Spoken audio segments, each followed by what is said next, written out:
Hi, and welcome to this module on how should you charge for your product or your services. Now, this is a topic that is very interesting because you have a whole range of prices and ways of doing business that may impact on your pricing strategy. What do I mean by that? For example, if you operate a dollar store, obviously the way you charge is you charge when the person takes the item and walks out the store. End of story. Having said that, what type of payment do you offer?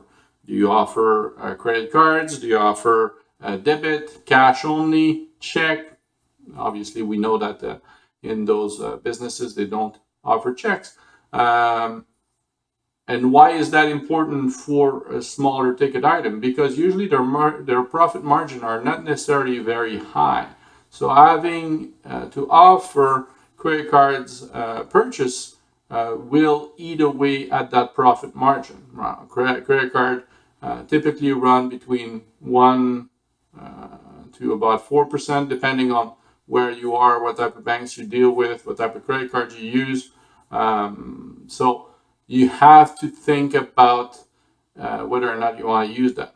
So that's one end of the spectrum. On the other end of the spectrum, you can have, let's say, a software company or a consulting firm that is working on a very large mandate, and the amount is very large. So how do you price, or how do you charge your client for that price for that project?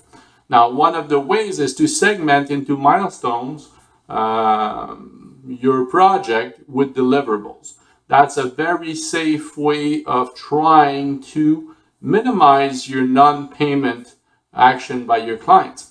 So what do I mean by that? Let's say that you have a business plan that has been mandated to your company. So what you can have is you can have milestones for the various sections of your business plan. So once you finish your market survey, once you finish your financial statement, once you finish your marketing analysis and strategy, once you finish your overall administrative survey, once you finish your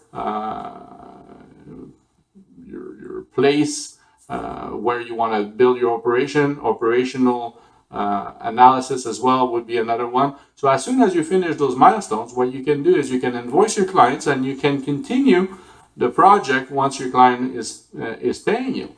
So let's say that you charge $25,000 for that project. You can break your project down into milestones that might be, let's say, $5,000 each.